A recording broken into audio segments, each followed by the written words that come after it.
কথায় বলে দূরত্ব বাড়লে নাকি ভালোবাসা বাড়ে, কিন্তু যদি আমরা এমন কোনো দূরত্বে চলে আসি যেখান থেকে আমরা আর কখনো একে অপরের কাছে যেতে পারি না, সেখানেও কি এই ভালোবাসাটা একইভাবে বাড়বে? তুমি হয়তো ভাবছো হঠাৎ এতদিন পর আমি এই প্রশ্নগুলো তোমায় কেন করছি। বলছি, তবে তার আগে কটা কথা জানার ছিল। আচ্ছা, তুমি কি এখনো আগের মতোই আমাকে ভালোবাসো?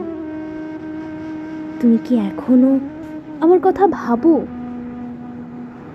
এখনো কি তোমার মনে আমার জায়গাটা আগের মতোই আছে? ভেবো না, আমি তোমায় অপমান করছি না, শুধু জানার খুব ইচ্ছে হচ্ছিল। শুনেছিলাম কোনো পাখিকে ভালোবাসলে নাকি তাকে মুক্ত আকাশে ছেড়ে দিতে হয়, যদি সে ফিরে আসে তাহলে নাকি সত্যিকারের ভালোবাসা হয়। আমিও তো তোমায় মুক্ত করে দিয়েছিলাম, তাহলে তুমি ফিরে এলে না কেন? হ্যাঁ, না হয় অভিমান করে কটা কথায় তোমায় বলেই ফেলেছিলাম, তুমি আমায় একটা চড় মেরে আমার ভুলটা ধরিয়ে দিতে। কেন তুমি আমার উপর রাগ করে আমার থেকে দূরে চলে গেলে? আমি জানি তুমি ভালো নেই, আমি জানি তুমি আজও আমার কথা ভাবো, কিন্তু ওই যে বললাম, এমন একটা দূরত্বে আমরা চলে এসেছি যেখানে তুমি আমি কখনো আর এক কাছে আসতে পারবো না। তবে তুমি যাবার আগে ঠিকই বলেছিলে আমি খুব স্বার্থপর, তাই তো তুমি কষ্ট পেলেও এখন আমি খুব সুখে আছি।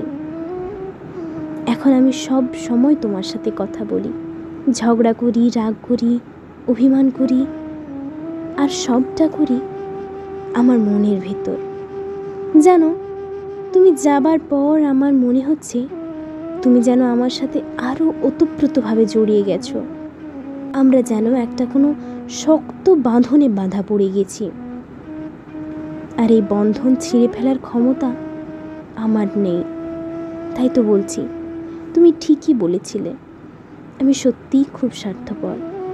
তাই তো আজ পর্যন্ত একটা দিনও তোমার সাথে কথা না বলে আমি থাকতে পারি না। তাই তো তোমাকে ছাড়া অন্য কারোর সাথে নিজেকে নিয়ে ভাবতে পারি না।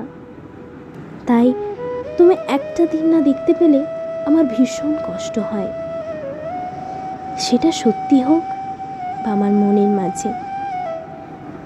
যাই হোক, তোমার অনেকটা সময় আমি নষ্ট করে ফেললাম শুধুমাত্র আমার কথা বলতে গিয়ে। ভালো থেকো, আর কখনো যদি কোনো দরকার হয় তাহলে সব ফেলে তোমার কাছে আসতেও আমি রাজি। শুধু মনে রেখে একবার ডেকে দেখো। ভালো থেকো।